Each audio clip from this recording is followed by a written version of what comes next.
I'm delighted today to actually be chatting to Matt Phillips. Good morning, Matt. Hi there, Stephen. How are you doing? Thanks very much for having me along. It's so nice to be the guest. I'm so relaxed. Well, yeah, I'm always tired. it is a different experience from actually hosting a show.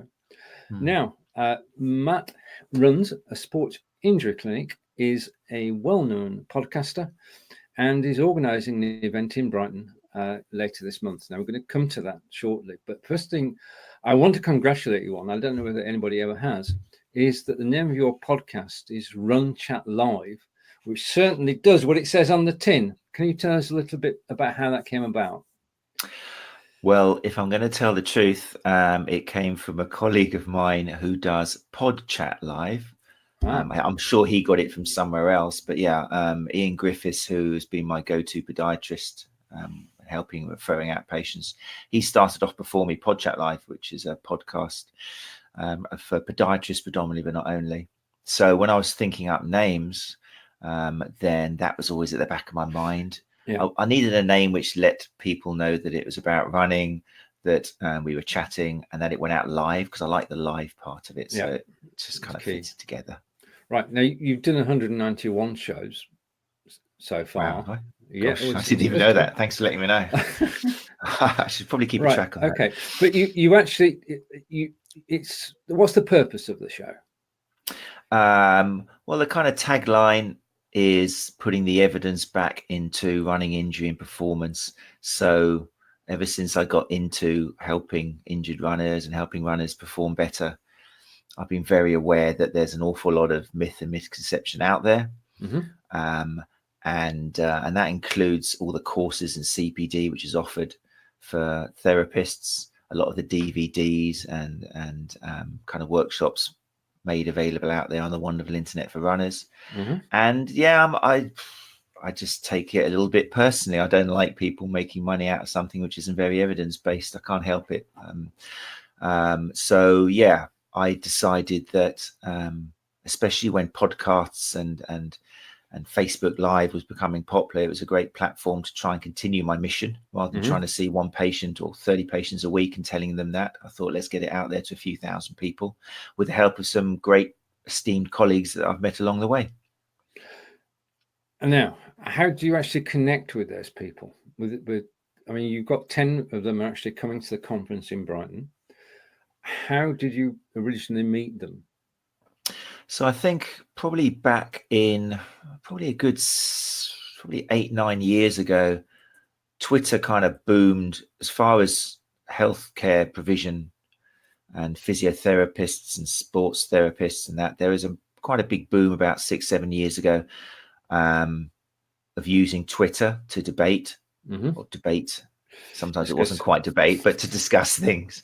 So quite a few of us who were into evidence-based practice kind of met on there. Generally it was, as is the joy of the internet, people from maybe different countries, different parts of the UK.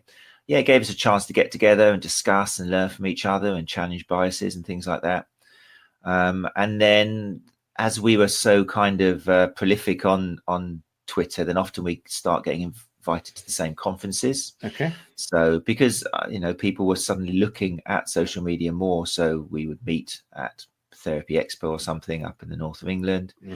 And then we kept in contact ever since, because it's still a bit of a drop in the ocean as far as our profession goes. Not just with runners, but just providing solutions for people in pain. It's a very, thanks to kind of modern neuroscience and pace science, we're learning lots of new information which challenges a lot of the traditional methods and schools of thought. So we are a drop in the ocean. Sometimes it feels like everyone knows what we're saying, but then like I go into runners forums, I normally get thrown out because they don't like what I'm saying, but I go into forums online which have got like 10,000 likes, and I still see, that a lot of the thoughts of why I've got plantar fasciitis, what do I have to do to get rid of this Achilles pain? It's just wrong. It's not a case of like, you're not quite right there. It's like wrong. You don't want to do that. And just because it got better after 6 weeks of slapping your calf with a wet kipper, it doesn't mean the wet kipper was actually responsible for it. I know it feels like it, but it might be that it was just going to get better anyway in 6 weeks. And there's an awful lot of that People think that what they're doing is the cause of success, whereas a lot of the time it's just correlation, and that happens so much with running related injury. And this is all about running, and I've done sort of 6 walking marathons. But how do you actually advise people how they can run? I want a word here, but better. Yeah. Well, it's a fascinating area. One of the lovely things, and one of the secrets to becoming a successful aid to people in pain, is we don't have all the answers. Okay. And once you get that into your head and you realize it's okay to say, you know what, I'm not quite sure what's going on here, but we're going to investigate and have a little look, and we may even find the solution without finding the actual cause if we follow the right protocol. Mm-hmm.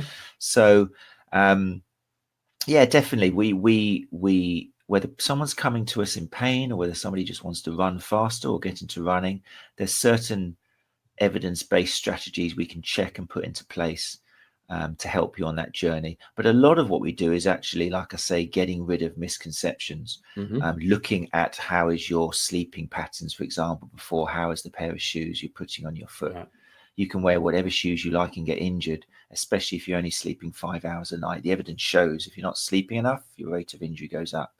But a lot of people don't hear that. You know, they will fixate themselves on what shoes they're wearing or what part of the foot is hitting the ground first, rather than looking at the more influential factors like sleep and nutrition and so on. So diet is important for runners? Yeah, I mean, even diet's a fancy word for it. Just making sure that you're taking in foods which are going to give you energy and help with recovery. So a lot of runners, especially when you start running, is unique in the sense that you don't need to book a pitch, you don't need to wait for a season, you don't wait for your team. You can get out your door whenever you want. Yeah. And it's enjoyable. I mean, it's associated with some fantastic improvements in mental health. It gives you some time to self-reflect and just disconnect, which is so important in today's busy life. But the disadvantage is you can do it when you want. So some people, if they've had a terrible day at work, they want to get out there and give it a good half hour, an hour running. But if they haven't eaten all day at work, which is often associated with a bad day at work, then that run isn't actually going to probably do them any good. They might feel great during the half hour, the hour, but they're actually just increasing the amount of stress on their body, which hasn't got any food to actually fuel it. And they'll be worse off for going out, which has always annoyed me, the idea that people are the same with going to the gym. Yeah. You know. Well, people get a gym membership and they go the first month and then something happens. They sort of forget. Yeah. Which is how a lot of gyms operate. It is. Factor in their membership. I can put my hand up and say, yes, I've forgotten. Yeah, I mean, we recently returned from Germany, and since then we've been getting up an hour earlier and going for a walk before breakfast. Yeah. Now, walking's not as energy sapping as running, but it does mean that we're getting sort of 3 miles in before we actually have something to eat at the start of the day. Definitely. So walking's really underrated. Walking is a fantastic form of exercise, especially if you're having a brisk walk. When you look at ultra runners who are preparing for 100K races and stuff, walking, albeit up hills, but like trekking, is a massive factor because you're working your heart at an aerobic capacity. So you're using oxygen, you're training your body to use that system, which is really important. That's more effective at certain points than going out and not breathing properly, not using oxygen. So no, it's great. More people should walk. It's a fantastic exercise. It's free. Decent pair of shoes, raincoat if it's raining, just off and out. But it also, I think you've got to be consistent. Yeah, it's a massive important word, which load, as in how much kind of force you're exerting in your body, that's good and bad. You need the load so your body gets stronger and adapts. So some people don't go out enough.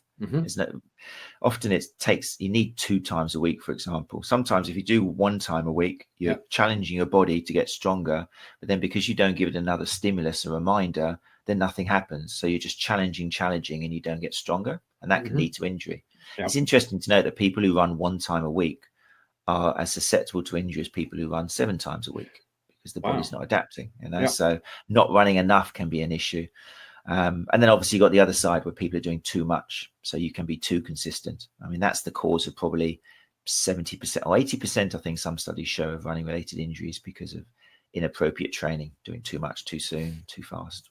Trying to push yourself. So if it's just theoretical, if somebody was going to do a 10K next year and they were a regular walker at the moment, how should they approach going for the 10K? Should they even do it? Should they do it? There's a lot of factors. They shouldn't be worried about doing it, because the secret is just, I always compare preparation for anything to like a ladder with rungs. And you've just got to have a system where you're climbing the rung one by one, because otherwise you're going to fall off, which normally equates to injury or overtraining, and have to go from the bottom again. So in the case of a walker to a runner, they've got to have the confidence to actually start walk running. There's nothing wrong with that at all. Have a little interval where you're walking and then running. Most people who go straight into running actually try and move too fast, or they're not having breaks. They can't breathe properly.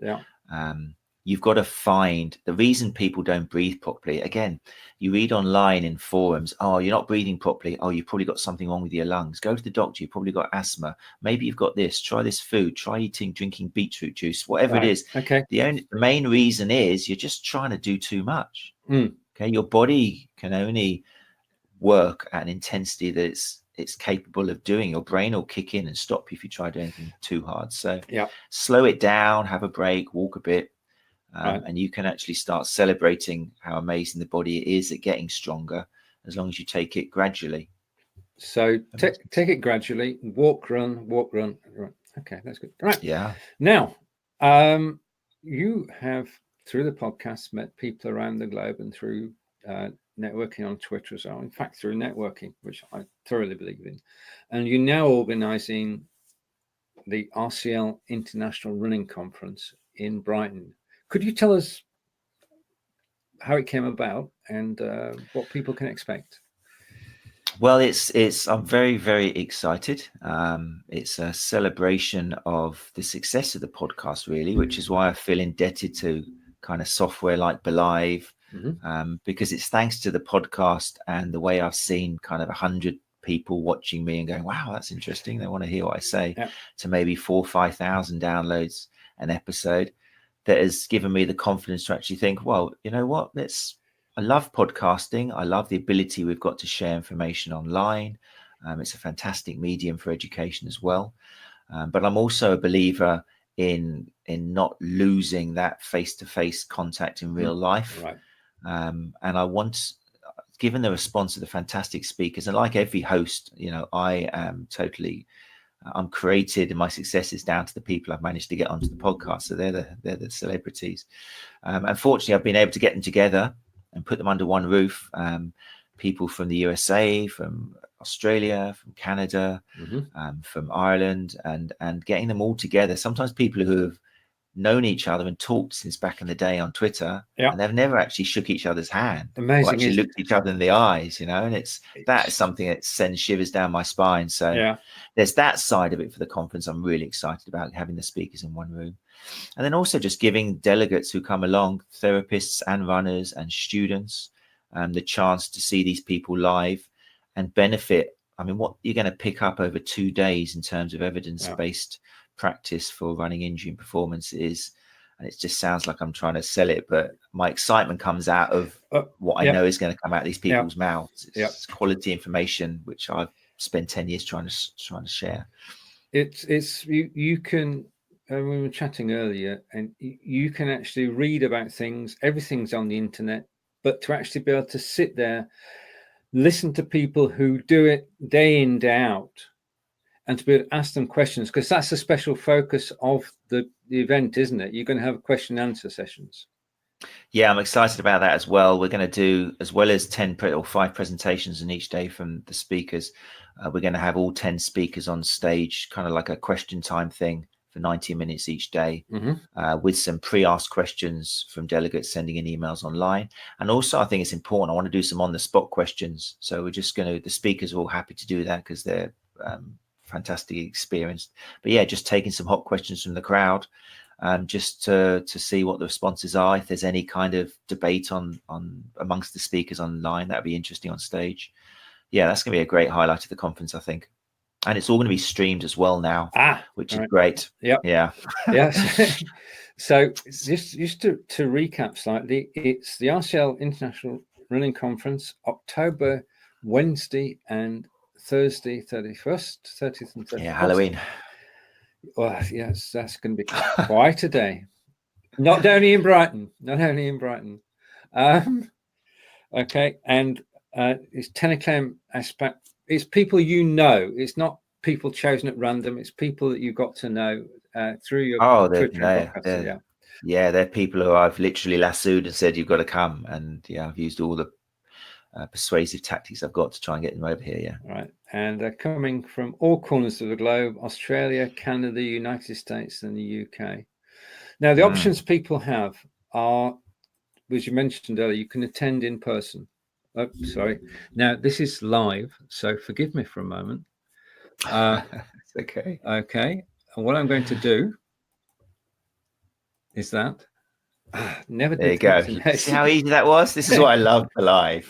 And that's so professional. Right. So semi-professional. People can attend in person, but people can attend virtually. And that's important, isn't it? Because I had quite a few emails. I was getting emails from students. I mean, there was one guy in Greece who was almost like having a breakdown in the email, just saying, I really want to come. I'm really a fan of these speakers, but I can't get time off because I'm doing a case study in this and that. Right.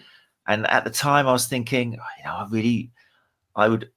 earlier on, I was thinking, if I start offering virtual tickets, I'm almost dissuading people from doing what I wanted to do, to come in person. Mm-hmm. But I got a few emails, and sometimes there was therapists who were like pregnant, who couldn't make the journey from the north of England. So I suddenly thought, you know what?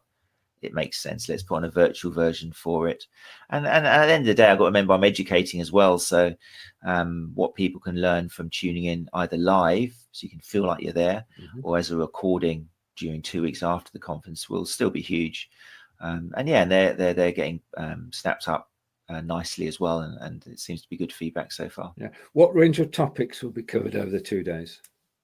So over the 2 days with the speakers, off the top of my head, we've got we're going to cover strength training for runners, which is often an area filled with misconception. So clearing up some of the things about core stability and what exercise you should do, how often you should exercise, all kind of fueled by research and studies. So that's kind of the underlying thing. Everything you hear will be either backed up by some research, or we'll say this is a conclusion from what we know at the moment. There's going to be talks about gait analysis. Again, it's an area full of misconception, what we can and what we can't tell from putting someone on a treadmill. That will be very exciting. In fact, the person presenting that is Dr. Izzy Moore, who is a huge name in running research. I'm absolutely thrilled to be able to bring her in person. She doesn't do a lot of conferences, but if you look at most papers on gait retraining, you'll see Dr. I. Moore there in the name, either at the beginning or somewhere through. So that's very exciting. We have got Dr. Derek Griffin, who is my go-to guy, or one of my go-to guys, on understanding modern interpretation of pain and how that affects runners who have either got both acute and chronic injuries, understanding the biopsychosocial model, which a lot of therapists get confused about. We have got Ian Griffiths, who's my podiatrist guy of PodChat Live. He's going to be going into orthoses, so foot inserts. Again, how should we be using them? A lot of the time, traditionally, they've used to change the position of your foot. We now know it's more to do with forces. So amongst the topics there, we've selected it carefully. So there will be something there for therapists, but there'll definitely be something there for runners as well. And it will be set at a level where runners will be able to understand the majority of it. And therefore, therapists will know how to put this information to runners in the clinic as of the next day when they're in. And there's plenty of other topics. There's 10 in total, and they've all been picked carefully to dispel common myths and misconceptions. Right. Now, I've just posted the link for the tickets. The link is in the chat, great. So you can just click the link and find out more. And Matt's website is there as well. Now, what got you into podcasting? Well, it was I've been online a lot. I mean, I remember back in the day, I think I was on MySpace, and I've been throughout. Yeah. I've always loved. You remember MySpace? I remember always loving this idea of sharing. I've always been into teaching and coaching and educating, but I think a lot of that is just like talking to people and socializing and meeting people and having an effect on them. So I was very active for quite a few years as Sport Injury Matt. That was kind of my handle on Twitter and Facebook. And I was a practicing therapist as well. So I was already kind of known, and that got me to Kenya. I was invited to Kenya one year, or last year, 2 years ago. I can't remember now. I've got 2 children, so my sense of time is understandable. But yeah, I had the honor and pleasure of going over to Kenya with the Run Beyond team to set up a gait analysis clinic over there. And it was such a mind blow for me on so many levels. Again, one of the joys of traveling was I soon realized this interpretation we've got, or this image we've got of Africa as a country, especially thanks to like Band-Aid. Yes. You know, there's no snow in Christmas time. Do they even know? I understand now why that song was kind of criticized so much, because the lyrics, even though it was an amazing thing at the time, and raised some fantastic awareness, it fueled this image we've got of Africa as just this kind of desolate land where nothing grows. And you go there and you're surrounded by this industry and agriculture and these happy people. Obviously, there's the slums and there is the poverty, and that where that is, there's unhappiness. But when I was over there, I mean, the people, I was in Nairobi, the Kenyan people that I met were just, again, thrilled me with their smile and their attitude and their wisdom. And even now talking about it, I just feel so happy inside. And then also, with regards to the running, we imagine that all Kenyan runners, and I was guilty of this, I thought I was going to be surrounded by people running everywhere barefoot. Well, Kip Kino. So you remember Kip Kino? Yeah. Well, that was the guy. I'm in his stadium and everything. And when they said to me, "Oh, you're going to come out with a running group," I was like talking to the organizer, right, okay, just let me know what sort of pace are these runners going to be doing, because I'll join in, but I don't want to be the white guy left at the back looking stupid. So, but then I realized that Kenya is kind of where we were in the 80s with regards to running. They're only just starting using running as a pastime, as a way of getting fit, because not all of them are running. One, there's not many safe places necessarily they can run. We're spoiled by parks and woods. Over there, really, you're still, especially in Kenya, you're going to be running in a compound which has got guards and security and stuff, because it's still an area which has had its fertility. And 2, just the information. They haven't got the equipment. They haven't got the knowledge. You know, so it was a real privilege to go over there. Basically, I'm rambling on. So I came back to England after that, just full of like, I've got so much to tell people to share. And I was in clinic one morning. And I had an hour to go, and I was sitting there, and I'd already become aware of people talking on Facebook Live. And I was like, I'm a bit tired of all these people talking about themselves. But then I thought, you know what? I've got something I really need to say. So I went onto Facebook. I just thought, okay, I'll hook it up. I've got no problem with speaking. And I just talked about my experiences, basically what I've said to you. And people were tuning in and listening and gave me great feedback. It was like 100 people or something. So I thought, okay, I can do this every week, every Sunday. I'll just do a little chat before clinic. I might talk about who I've seen last Sunday, etc. So I did that kind of 5 or 6 goes in a row, and they kind of went from 20 minutes, 30 minutes, just me. And the viewers were going up. The feedback was getting positive. It was I was clearing up a lot of myths and misconceptions, which was what my kind of passion is. And then I thought, you know what, I could start getting guests. I remember doing my first guest, which was Rosie Sexton, who is like a legend in female mixed martial arts, and the first British woman to fight in the UFC. And she's a therapist and osteopath as well. So she seemed at the time, and still is, like, I was like, wow, if I can get Rosie on talking, then that'd be amazing. But I remember I did it using just the Facebook Live. So throughout the interview, basically, there was my big ugly head there, and Rosie was this tiny little square in the corner. And the feedback I got, and I had to go, yeah, you're right, was like, Rosie's the star. Why is she a tiny little square? And your head's so big. So I took that on board. I thought, you know what, you're right. So that started me off down the road of, right, I need a third-party bit of software so I can have a split screen, so I can, you know, blow up the guest and highlight things and give the guest basically the respect they deserve. So and that led me down the route of just what I think is still quite a hard route, because the internet's an amazing place, but you can get lost in forums and advertisements. And eventually I found BeLive, which gave me everything I needed. And I had to kind of kiss a few frogs before I found it, but eventually I found it and had everything I needed. I was able to multi up to 4 or up to 10 guests, I think you have now. But at the time, I think it was up to 4 guests at the same time. I could change the descriptions. I could have photos online. I could use video. You could brand it according to your own colors. So I'm quite a creative visual person. I had everything I need. And it was a lot cheaper than, I mean, even I was thinking at the time, okay, if it's cheaper, there's got to be something wrong with it. Because we live in this society where you think if something's cheaper, there's a catch. And you know what? A lot of the time there is. But I soon discovered that although it's cheaper than some of the competitors, well, I mean, I'm biased anyway, and it sounds like I'm just trying to do an advertisement for BeLive. But yeah, it was amazing. It was everything I needed. And people noticed. They were like, what software are you using for that? You know, how'd you get that crawler along the bottom saying, welcome to Unchat Live? And I was like, just press a button. You know, so yeah, before I know it, I was getting amazing guests. And, you know, I think all podcasters like to see the viewers coming up. Most people aren't making any money out of it. It's purely out of the success and thinking, actually, my message is getting out there. People are enjoying it. And yeah, then it went up to thousands. And yeah, the rest is history. I'm still here. You're still here. You're still here. But here, I mean, that, as you say, that's a passion. That's helping people. That's sharing knowledge.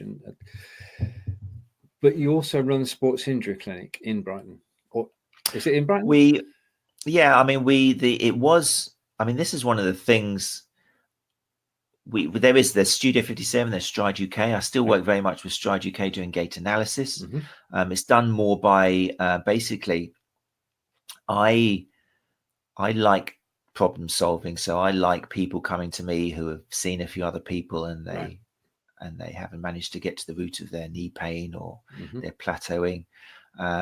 So I know that the people who come to me, really it's a bit of a little trick of me making sure that the people who come to me are already open to try new things.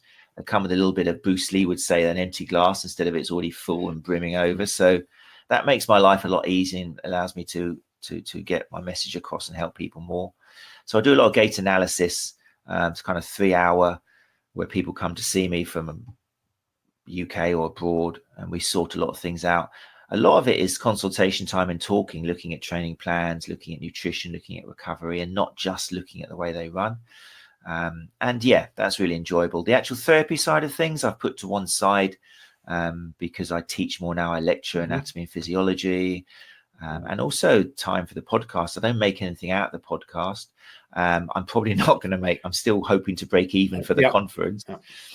But, you know, I've got 2 kids now. I've suddenly got a lot more interested in making sure that I'm enjoying life, feeling proud of what I do, trying to pass a message on to them. So I'm trying as hard as I can to get a bit more of a balance in doing things that I enjoy rather than just, you know, work and, you know, working.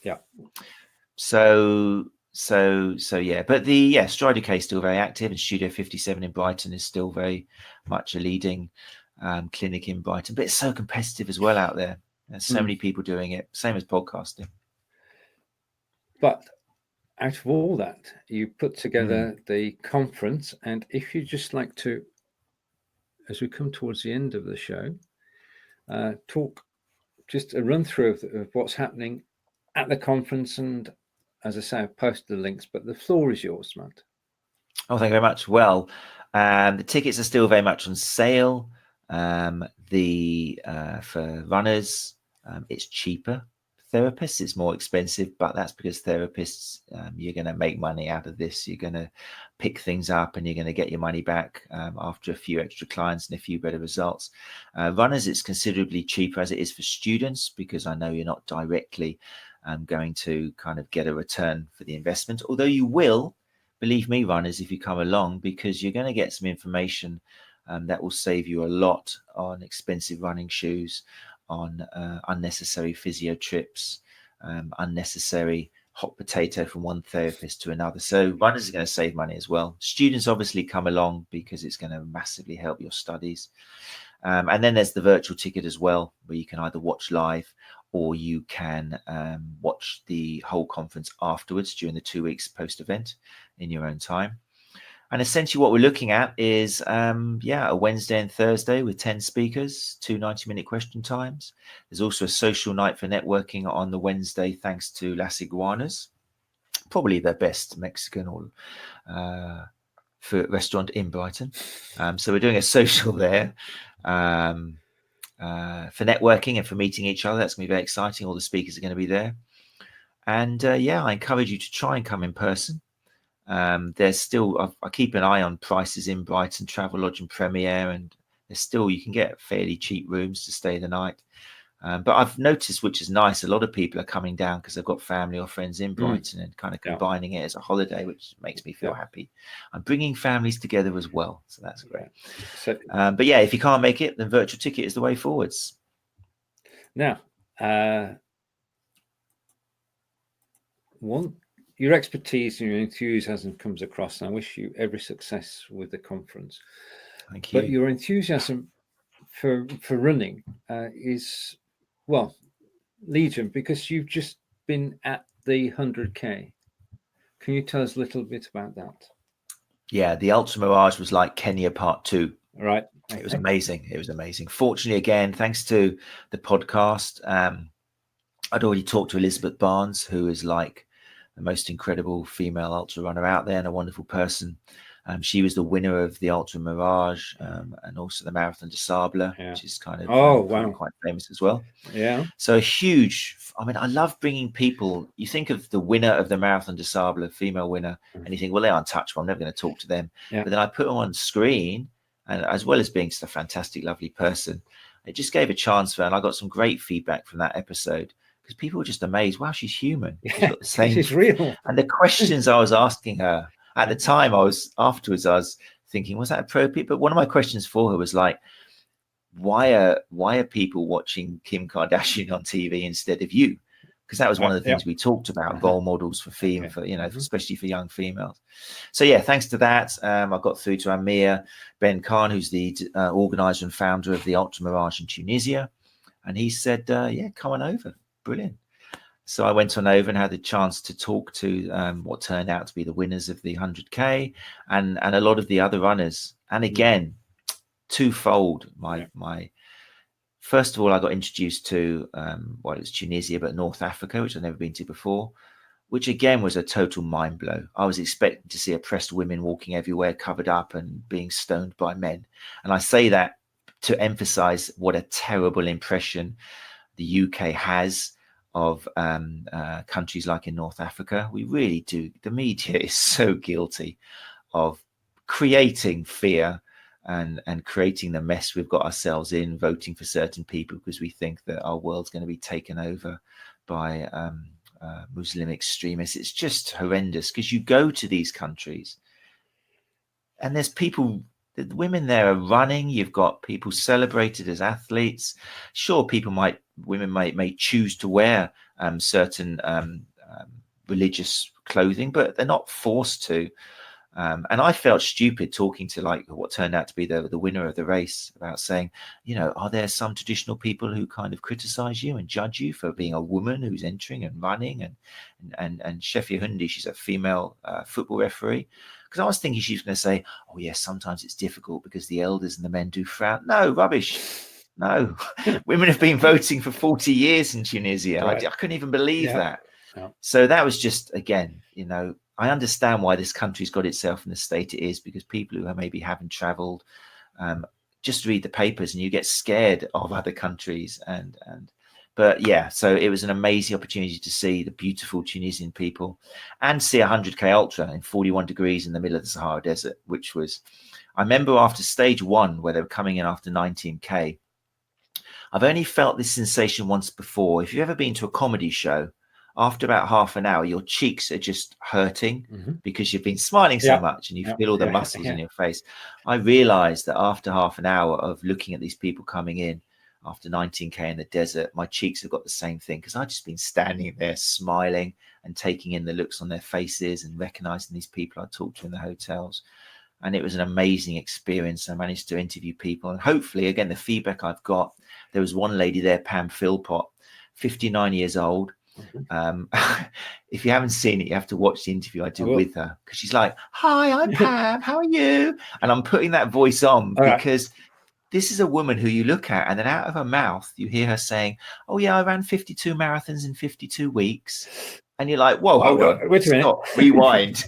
No, she didn't do that. And it was. And she's run the Marathon de Sable. And here she is in the Saharan desert running 100K. And it's just, again, I was so happy to be able to share these people and this information with viewers, because I was doing kind of interviews and putting them on Facebook and stuff. And it was amazing. It was a great experience for me as a person, and hopefully for people who managed to witness the interview I did with Rashid El Morabati, who's the #1 ultra runner in the world.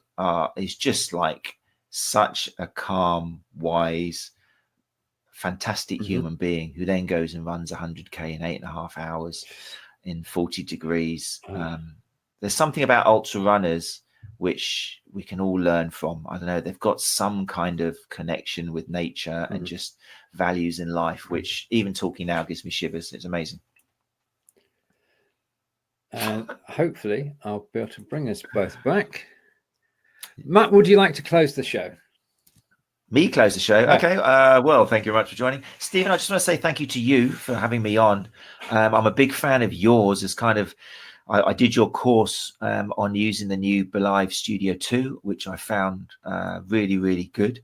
I think it's supposed to be done over a few weeks, but I was at night time in bed and just did the whole thing. I think it was like 2 hours long or something. I just went from section to section and chapter to chapter because I found it one so useful, and I'm a fan of your presenting as well. I find it's encouraging to listen to and easy to understand, and so yeah, it's really nice the opportunity to speak to you, and hopefully kind of let people know about BeLive software, which I think is like for me, it's a must. If you're looking into podcasting, you want an easy life, you want to interview guests remotely, then BeLive Studio 2 is the way forwards.